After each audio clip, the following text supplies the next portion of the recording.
After praising Allah subhanahu wa ta'ala and sending immense greetings and salutations upon the final Prophet Muhammad sallallahu alayhi wa alihi wasallam. We stopped on the hadith in thinking well of individuals, and especially in this blessed month of Ramadan, a month of rahmah, of maghfirah, wa itqun min an-nar, a month of forgiveness, of pardoning, overlooking, and being delivered from the fire. That a Muslim thinks well of every other Muslim, whether they be living or they've left this dunya. And thus today's hadith will speak about the rights of thinking well of individuals or the way that people behave. Because we find that masses of our youth that they will cluster together, get together, and we find that certain practices begin to develop. The Prophet ﷺ, his language was classified as jawami'ul kalim, concise words. Words that he said some 1440 years ago, or more than that, still are applicable today in the type of words that he used or the meaning that can be extracted from those words. Because we find that in general, when people or many of the youth that hang about, we can't think well of them because what it leads to. But unfortunately, sometimes the climate that we live in, an environment that we live in, we have to accept it. That not everybody has possibly a big house or an open environment. People may live in estates or in flats or an environment whereby people need to come together on the streets and meet there on the streets. So Islam is a religion or way of life of practicality, recognizes certain things and needs of the people and begins to lay out certain parameters, certain guidelines and rules and regulations that if we have to do these practices, these are the sanctions, these are the rules we need to follow inside our life. Not that we become carefree, that there's nothing else for us to do, so we hang about on the streets. Even if you have to hang about on the streets, follow the guidelines that were laid down by the Prophet sallallahu alaihi wasallam. Because we know that from being teachers, following the way of manhajul anbiya is to be able to engage with people. وَمَا أَرْسَلْنَا بِالرَّسُولٍ إِلَّا بِلِسَانِ قَوْمِهِ لِيُبَيِّنَ لَهُمْ. We did not send any messenger except for to speak with the language of the people. You have to understand the thaqafa, the culture, the practices of the people, to understand the mindset. And the Prophet ﷺ, he had a deep understanding of the culture and the people around him. Thus he was able to engage with them. He was able, as the Quran mentions, يُخْرِجُ مِنَ الظُّلُمَاتِ إِلَى النُّورِ, was able to drag them out from not just dhulm, but dhulumat, not just darkness, darknesses, bad practices, evil practices, bad conduct, ila nur, to the light of Allah subhanahu wa ta'ala. Thus we find mentioning inside today's hadith that we find إِيَّاكُمْ وَالْجُلُوسِ بِالطُّرُقَاتِ. Woe upon you to sit in the streets, to hang about on the streets. And just as we began with, there may be no other option. قالوا يا رسول الله ما لنا بد من مجالسنا نتحدث فيها. We have no choice. There's no place for us to go and speak and to discuss and to meet one another. So we sit in the streets, we sit in the pathway, we sit on the road and we meet and we speak with one another. قال إذا أبيتم إلا المجلس. If you have no choice but to sit on the streets, فأعطوا الطريق حقه. Then give the street its due right. They said, قالوا وما حقه. What are the rights that belong to the street? أولا غض البصر. Firstly, to lower your gaze. Secondly, وكف الأذى, to stop any harm. Thirdly, ورد السلام, to return the salam.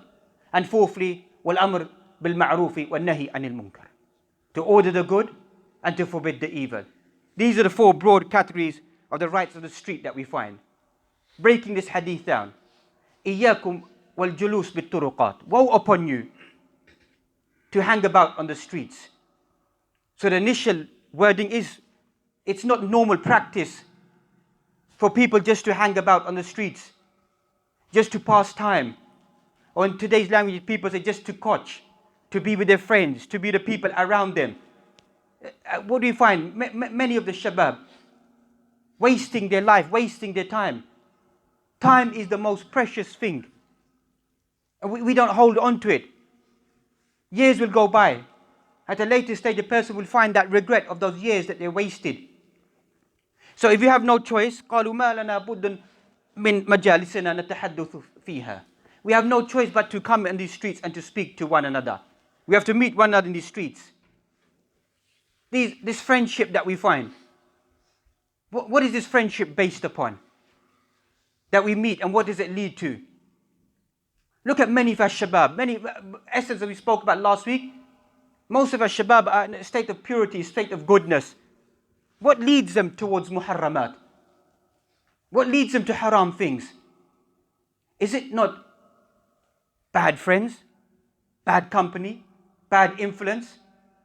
That's what leads many of us to come towards muharramat, because many of us, by nature, we mentioned, we don't have inclinations towards this.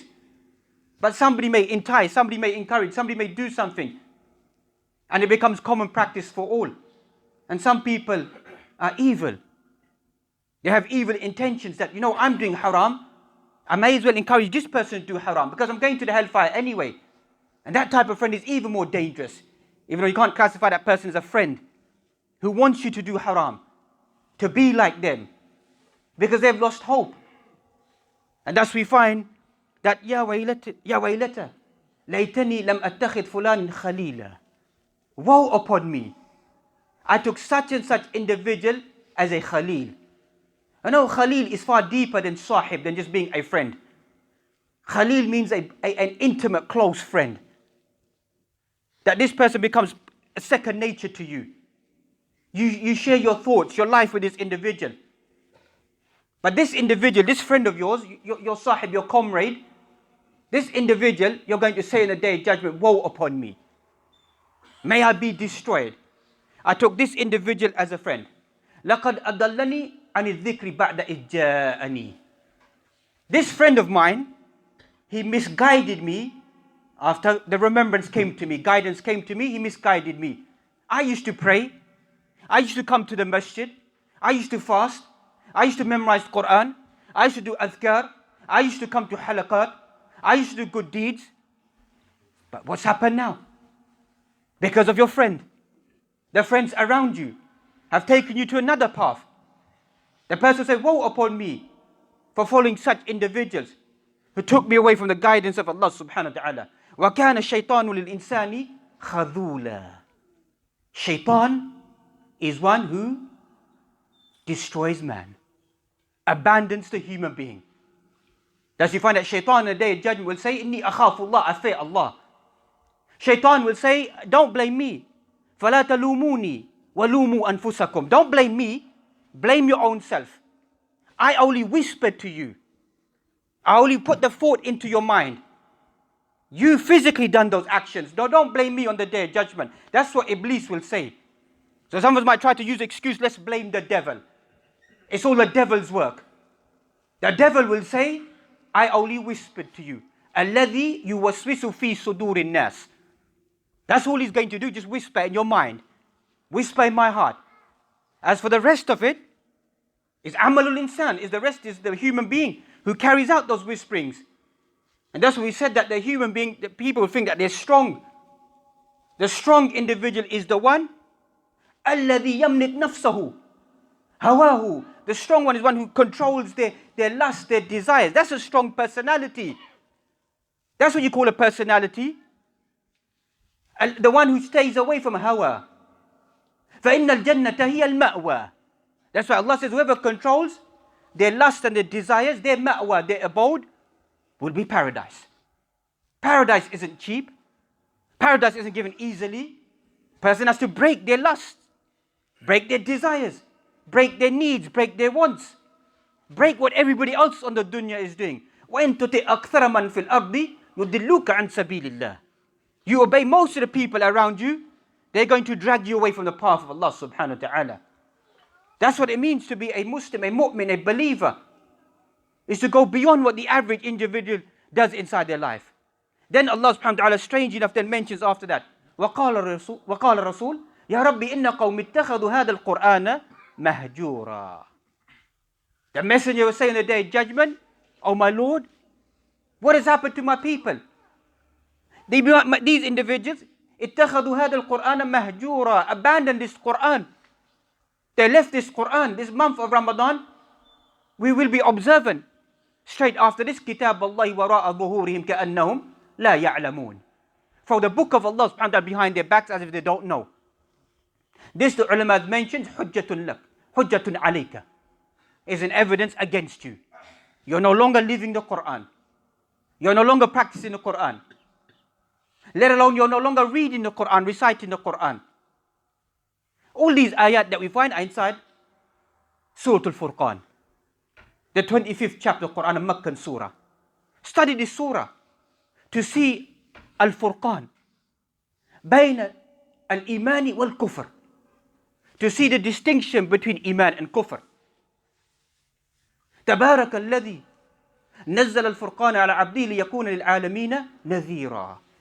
The whole surah begins by, we said that Al-Furqan min asma' al-Quran.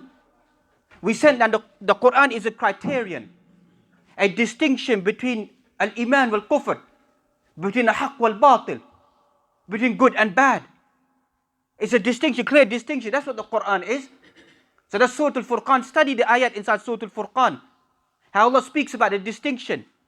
Whereby the end of the surah speaks about وَعِبَادُ الرَّحْمَنِ الَّذِينَ يَمْشُونَ عَلَى الْأَرْضِ هَوْنًا. Ibadur Rahman. Read about sifat of Ibadur Rahman, about servants of Allah subhanahu wa ta'ala. And servants of shaitan. وَقَدِمْنَا إِلَى مَا عَمِلُوا مِنْ عَمَلٍ فَجَعَلْنَاهُ هَبَاءً مَنْثُورًا.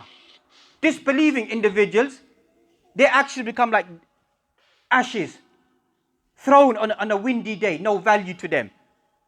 That's what a person needs to know. Al-Furqan, بين أولياء الرحمن وأولياء الشيطان. The distinction between the friends of Allah, the allies of Allah, and the allies of shaitan. Well, Shaykh Ibn Taymiyyah rahmatullah alayhi wrote a whole book speaking about the distinction based upon these verses in general. What is the criteria between people of Allah and people of shaitan? There's a clear distinction between people who are the followers of Allah subhanahu wa ta'ala and the people who follow shaitan. قال رسول الله إذا أبيتم إلا المجلس فأعطوا الطريق حقه. If you have no choice but to sit on the streets, then give the streets the due right. وقالوا ما حقه. What is the rights of the streets? أول شيء غض البصر, to lower your gaze. We find that before we look into this verse about lowering the gaze, all the ayat we're going to mention here in chronological order, all from Surah An-Nur, the 24th chapter of the Quran, where you find one of the most greatest ayats speaking about Allah subhanahu wa ta'ala. But inside this surah, what concerns us is about male-female gender relationships. Speaks about it. How do we engage? How do we conduct ourselves inside our lives? Because, many of us living in this Western world, we think the Quran is aloof. We think the Quran is away. It's the 21st century. It's a modern world.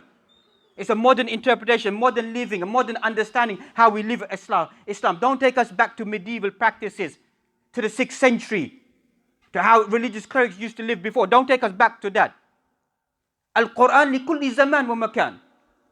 Quran is for every place, every time, every location. Some certain things may change of the Quran, doesn't change the Quran, meaning the rules that are extracted from the Quran. As for the Quran itself, the laws remain. أَلَا يَعْلَمُ مَنْ خَلَقْ وَهُوَ اللَّطِيفُ الْخَبِيرُ. Does not Allah know what He has created? He's the most subtle, the most aware.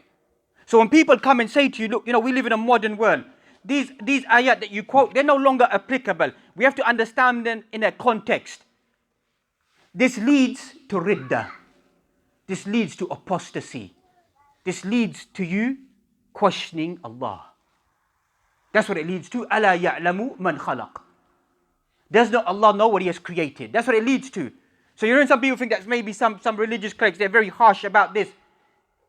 Just like we could be harsh about a person committing shirk and kufr, we should be equally harsh about this. Because this is naw'un min ash-shirk as well, billah. Because you're questioning Allah. You're questioning the legislation of Allah. You're questioning hudud of Allah. You're questioning ahkamullah. You're questioning laws of Allah. You're asking that why? Why do you have to do this? Why do you have to practice this? Why has this been revealed? Why is this mentioned? Why is it like this? All these shubuhat lead to dismantling the Sharia of Allah subhanahu wa ta'ala, which is visible around us. We can see the destruction around us, what it's led to. That the laws of Allah subhanahu wa ta'ala are minimal, they're trivial, they have no value. Suratun anzalnaha وفردناها وأنزلنا فيها آيات بينات لعلكم تذكرون. The surah begins by highlighting, this is a surah that we sent down, a surah that we've obligated upon you, the rules and regulations, that you may begin to ponder and to reflect. Then the discussion begins to take place. The most extreme level of following one's lust and desires, of following one's gaze. This is the end of the individual. That's what Ibn Qayyim al-Jawziyah speaks about zina, that this is one sin that destroys the individual, destroys your genealogy, destroys your lineage, destroys your family, destroys your culture, destroys everything. This one sin. But what do we find inside our society? This is a common practice. Quran says, وَلَا تَقْرَبُوا الزِّنَا إِنَّهُ كَانَ فَاحِشًا وَسَاءَ السَّبِيلًا. Quran doesn't say وَلَا تَفْعَلُوا. Quran says وَلَا تَقْرَبُوا. Don't come close. Anything that goes close to zina, stay away from it. So that's the Quran when it mentions that there's certain individuals in verse number 19 that we find. إِنَّ الَّذِينَ يُحِبُّونَ أَن تَشِيءَ الْفَاحِشَةُ فِي الَّذِينَ آمَنُوا لَهُمْ عَذَابٌ أَلِيمٌ فِي الدُّنْيَا وَالْآخِرَةِ. إِنَّ الَّذِينَ يُحِبُّونَ, those individuals who like to spread al-fahisha. If we take the general meaning of fahisha, it's classified as sexual promiscuity, wickedness, lewdness. That's what it's generally translated as. That's the first initial meaning. Those who love to spread this inside society. That's the warning to these individuals who like that inside their society, these things should take place inside our society. We want to remove religiosity away from our society. We want to remove practicing people from our society. This is what we want to have inside our society. This is the type of Islam that we want to follow inside our society. Then Allah subhanahu wa ta'ala mentioned, يَا أَيُّهَا الَّذِينَ آمَنُوا لَا تَتَّبِعُوا خُطُوَاتِ الشَّيْطَانِ وَمَنْ يَتَّبِعْ خُطُوَاتِ الشَّيْطَانِ فَإِنَّهُ يَأْمُرُ بِالْفَحْشَاءِ وَالْمُنكَرِ. On this one occasion, Allah doesn't mention فَإِنَّهُ لَكُمْ عَدُوٌّ مُبِينٌ. Doesn't say he's your clear enemy or he's out to go after you. This occasion, Allah mentions فَإِنَّهُ يَأْمُرُ بِالْفَحْشَاءِ وَالْمُنكَرِ.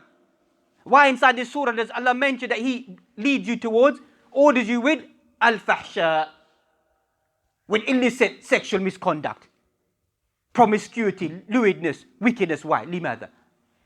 لا تتبعوا خطوات الشيطان. Don't follow the footsteps of the devil. The devil, shaitan, is a very intelligent individual. A very intelligent individual. Some of us we fail to understand that he knows what footsteps, what strings to pull, what to do, what to place inside society, how to encourage individuals. These are all the warnings that the Quran warns us about. Take him as an enemy. Be aware about his plotting, his planning towards you human beings. Then Allah subhanahu wa ta'ala mentions Al-khabithatu lil-khabithin wal-khabithuna lil-khabithat. Then again Allah continuing the theme that wicked women are for wicked men. Immoral women are for immoral men. And immoral men are for immoral women. That's what the Quran describes. Good women are for good men. And good men are for good women. So this, the way a person practices their life, that's the life they will live. That's the life they will entertain. If a person doesn't practice authenticity, doesn't guard their honor, doesn't guard their chastity, then that's the type of person they'll meet inside their lives. And this has become common practice inside our society. That these are a loose life. It's normality. May Allah forbid, even amongst Muslims as well, that we find. Then Allah mentioned verse number 30 and 31. وَقُلْ لِلْمُؤْمِنِينَ يَغُضُّ مِنْ أَبْصَارِهِمْ. Say to the believing men to lower their gazes. People come and say, but the television doesn't mean this, it doesn't mean that, it doesn't mean that. تَأْخُذْ قُرْآنَ عَلَى ظَاهِرِهِ. Take the Quran on its apparent value. Quran says, وَقُلْ لِلْمُؤْمِنِينَ يَغُضُّ مِنْ أَبْصَارِهِمْ وَيَحْفَظُوا فُرُوجَهُمْ. Say to the believing men to lower their gaze and to guard their chastity. Ulama have concluded, rather you find that even practitioners of medicine and psychology have concluded the link, the relationship between the glance and the private parts of the individual. In a weak hadith that we find, some ulama have authenticated, accepted it, that the glance of looking at a strange woman is from amongst one of the poison arrows of the devil. It's a poison arrow that the devil shoots. That's where it begins with, an-nadra, with a glance. So Allah highlights this inside the Quran, the relationship. That's why what the eye does not see, the heart does not desire. That's when a woman is clad in the Islamic garments. Nothing is visible of the woman. Nothing of an element of temptation arises amongst the genders, because there's a code of dress that existed. But when a person dresses how they want to dress and practice whatever they want to practice, and it becomes normal practice for people, then it leads to al-fawahish, leads towards haram things that begin to take place. Then Allah mentions, وَقُلْ لِلْمُؤْمِنَاتِ. Then Allah says, say to the believing women that they should lower their gazes as well. And they should guard their chastity and preserve their private parts. Then Allah subhanahu wa ta'ala mentions about the believing women that we find after this, about ayatul hijab. وَلَا يُبْدِينَ زِينَتَهُنَّ إِلَّا مَا ظَهَرَ مِنْهَا. Nothing of their beauty should become apparent except for that which is normality. Here the ulama begin to discuss what is a normal practice. The debate revolves either her hands and her face. That's what it revolves around. Some ulama say that her hands can be visible and her face can be visible. Even if we took that view, look at the rest of our society. What is displayed of the women? What is displayed of them? Everything is displayed upon them. Even if you find this hijab that women are wearing at the moment, this isn't hijab, in all honesty. This isn't hijab. That's not the hijab of the Quran, what the Quran mentions. Because the Quran mentions, وَلْيَضْرِبْنَ بِخُمُرِهِنَّ عَلَى جُيُوبِهِنَّ. Let them throw their outer garments over their bodies, over the external bodies. And you can, عَلَى جُيُوبِهِنَّ, you can go and read the tafsir in great detail what that exactly means. What it exactly means. How the Quran is very, very accurate, what it means in the Arabic language and inside the Quran. How they should cover themselves. Not just a skimpy scarf thrown over their head and their neck. Shaykh Imam Qurtubi inside his tafsir mentions, هذا hijab al-jahiliyyah. This is the hijab of jahiliyyah. Earlobes are showing. The chest is showing. Beautification. The hijab is not beauty. It's not beautification. It's not designed to be that. The modern world around us may begin to have designer labels of hijab to make it something attractive for the Muslim woman because she likes zina. But as far as the Sharia is concerned, it is flawed. It is unacceptable. People need to review themselves. That's what the end of the ayat it mentions. It speaks about وَلَا يَضْرِبْنَ بِأَرْجُلِهِنَّ لِيُعْلَمَ مَا يُخْفِينَ مِنْ زِينَتِهِنَّ. Quran says, let them not stamp their feet, that their anklets, that the beauty of their jewelry, the sound of it is not heard by any individual. This is ulama begin to discuss, if the Quran says you're not allowed to hear the sound of their jewelry, you can't hear that. They shouldn't stamp their feet. So how is it allowed for a woman to display their beauty inside society? You're not allowed to hear the sound of their anklets, of their bracelets, of their necklaces, of their bangles, of their ornaments. Sound shouldn't be made of it if they're wearing these things. Then the Quran mentions, وَتُوبُوا إِلَى اللَّهِ جَمِيعًا أَيُّهَا الْمُؤْمِنُونَ لَعَلَّكُمْ تُفْلِحُونَ. كأن خاتم الآية إشارة إلى أي شيء. Pointing to what? وَتُوبُوا إِلَى اللَّهِ جَمِيعًا. That most of you people are going to carry out bad sins, going to make mistakes. You're going to be tempted with women. They're not going to dress appropriately. They need to repent back, adorn themselves according to traditions of Islam. Then the rest, so many different ayat inside Surah An-Nur. Verse number 58 begins to speak about the time of dress, of undressing oneself, time of rest, when to remove one's clothes. Verse number 59 begins to speak about when children have permission to enter into your rooms, that maybe you're resting, maybe you're not dressed appropriately. Likewise, verse number 60 or so begins to speak about elderly women, when they can remove their outer garment, even though it's better for them, even at the elderly age, to keep the outer garment on them. This is Surah An-Nur, that we need to advise ourselves, our family members. This is the benchmark to go and see. This is all Ghadd al-Basar. This is all lowering of the gaze of the individual. Person needs to develop this inside their life. وَكَفُّ الْأَذَى. and to remove any harm that takes place on the street. A Muslim isn't one that harms other individuals. Doesn't harm another individual. Doesn't become an annoyance in the streets. That's when ulama begin to discuss what is kaful adha, removing harm. Not to spit on the streets, throw rubbish on the streets, block the pathways, to joke and to laugh on the streets, to make mockery on the streets, indecent display on the streets. This all comes under kaful adha, not harming other individuals that we find. And likewise find waraddu salam. To return the salam. If a person happens to be in the street, people, Muslims go past you, you should return the salam, as you find inside Surah An-Nisa. If a person gives you salam, return the salam back to them. Return it back to them, or give a better greeting to them. But what do we find? A salam at the moment is for whoever we know. Whoever we don't know, we don't bother to give them salam. Even as Muslims, we rejoice. Maybe a person who may not be displayed as a Muslim, but when they go past and they give you salam, it gives you a good feeling. It gives you contentment. A person recognized me as a Muslim, gave salam. There's khair, there's goodness. That's why you find the afshu salam, spread the salam amongst you, give the salam.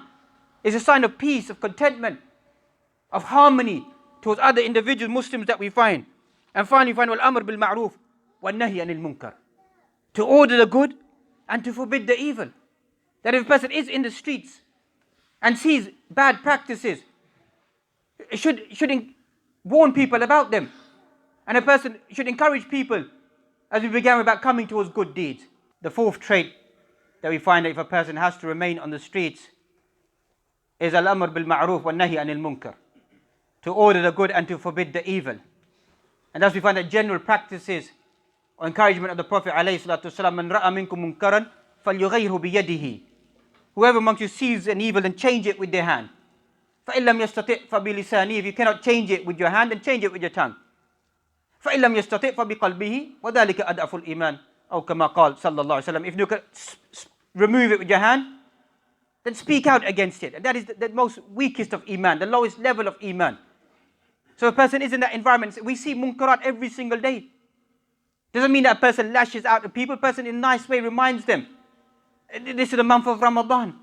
This is a month of blessings, month of virtue. That you're carrying out these practices. You're doing this bad practice to remind them. وَذَكِّرْهُمْ بِأَيَّامِ اللَّهِ. Remind them about the days of Allah subhanahu wa ta'ala, to encourage them. Because as we know, the environment that we live in at the moment is conducive for muharramat, it's conducive for bad practices. So we need to encourage individuals to stay away from these bad practices. And likewise, you find what's known as hadith al-safina, the hadith of the ship, whereby many of us we think, just leave everybody alone. Why should we preach to people? Why should we tell people to stay away from haram? Why doesn't everyone live their own life? That's Christianity. There's other ways of life that we find. Islam doesn't encourage that. In the hadith safina that we find that when people don't order good and forbid the evil, everybody will be destroyed. If we turn a blind eye to what people are practicing, everybody will be destroyed. This Muslim ummah, one nation, traveling together that we find. ظهر الفساد في البر والبحر بما كسبت أيدي الناس. Corruption has appeared on the lands. How has it appeared on the lands? Because what our own hands have sent forth. Ulama have concluded from this verse the prime reason, amongst the prime reasons why we're suffering as a Muslim ummah at the moment, the fasad al-ard, the corruption on the earth, is what our own hands have sent forth. Our own ma'asi, our own dhunub, our own disobedience, our own negligence, our own sins. So Allah, in His infinite wisdom, allows fasad to take place, allows corruption to take place. And this is a severe warning to us, that we shouldn't separate ourselves from society and just leave every individual to do whatever they want to do. And likewise we find arguing on the streets amongst us Muslims that we find in public places, in the parks that we find, it become a common phenomenon that we find. People think it's a benchmark of da'wah to go to parks to scream, shout, taunt, curse, revile, harm, speak ill, be derogatory, look down at whom? At your own Muslims. Shay'un ajib. Some ulama even discuss, we don't need this type of da'wah to come out inside such a platform, such an environment. We're at each other's throats. And the Muslims, non-Muslims are making laughing stock of us. You can't even keep your own house in order. And look at you at each other's throats. And it's sad to say this even in Ramadan. Some of these shabab will flock there to go and argue with another Muslim. It is only an egoistic culture. It's your ego that I'm always right. I'm never going to be wrong in my life. That's what it's, your own ego. That's what it boils down to. You have to prove your point. You have to prove that everybody is wrong on the face of this earth. You have to prove another Muslim is wrong. It's a month of Ramadan. And it's a month of trying to encourage one another, of ibadah, coming close to Allah subhanahu wa ta'ala, to make our sufuf wahid, make our ranks wide, not to cause dissension, to split people away, pull people away. Most is just wasting time that we find. That's what we can see. What is YouTube full of at the moment? Facebook, what is it full of? What is full of? Just rubbish. Wasting time. Man, you feed. How is it going to benefit you? All of us will look back. Our life 1 year ago and life today. Kam min al-Quran qarat. How much of the Quran have you read? How much of the Quran have you memorized? How much of the Quran have you implemented? How much of the Quran do you understand? What do you understand from last year and this year? Nafsu shay. Same thing. No change. No change inside your life. Remember the change that when a person stands in front of Allah subhanahu wa ta'ala all on their own. What will a person say on that day? That I was busy doing this, I was busy doing that. Allah's going to ask every single one of us. There's moments where a person has to be selfish. It's a month of Ramadan, the climax of Ramadan, the build-up towards Laylatul Qadr. خَيْرٌ مِنْ أَلْفِ شَهْرٍ. Better than 83 years and some 4 months of ibadah. Most of us will not live until the age of 80. لأن عمر الشخص بين 60 و 70 أو كما قال عليه الصلاة والسلام. Most of us are going to live between 60 and 70 years. Some of us may go beyond that. Most of us are not going to live for 83 years. One night of ibadah, Allah multiplies it, gives you ajr of 83 years of your life. And what do? We squander it. We waste it. Because we don't have our priorities in place. We don't have our priorities in place. We don't understand Deenullah subhanahu wa ta'ala. And thus we find out about friendship as we began with. You find that Imam Hassan al-Basri mentioned that people will come on a day of judgment. They will say that where are those people who used to fast and drink and to be with us? Where are they today? Where are they gone? They, unfortunately, some of them have gone to the fire. So we said that go and extract those individuals from the fire. Go and intercede and bring them out. Like what Ibn Qayyim al-Jawziyah used to say, وَكَانَ يَبْكِي عَلَى ذَلِكَ. He used to weep upon that. He used to say, make as many close, good friends as you can in your life. Because if you're missing on the day of judgment, you know that a good friend will call out to Allah and say, bring my friend so-and-so, deliver him as well. That's only going to be a good friend. So Ibn Qayyim al-Jawziyah used to say, excel in making good friends, righteous companions, righteous individuals who remember you, not in this dunya, but remember you where? Inside al-akhirah. That's what you call good friends. Not the friends that walk away from you. Friends inside al-akhirah who remember you and say, bring this person back to us. That's why when Allah subhanahu wa ta'ala mentions about sifat of believing individuals inside Surah At-Tawbah, the believing men and the believing women. Normally the Quran mentions the pattern is about they establish the prayer, they give the zakat and certain characteristics and traits of these individuals. But on this occasion Allah subhanahu wa ta'ala mentions the believing individuals, those individuals, يَأْمُرُونَ بِالْمَعْرُوفِ وَيَنْهَوْنَ عَنِ الْمُنْكَرِ. Then وَيُقِيمُونَ الصَّلَاةِ. Then Allah mentioned they establish the prayer and they give the zakah. But on this one occasion Allah mentioned this is the characteristic of the believing individuals. They order the good and they forbid the evil. Encourage one another. That's all our job is. That's all our job is. You know, none of us knows who's going to go to Jannah.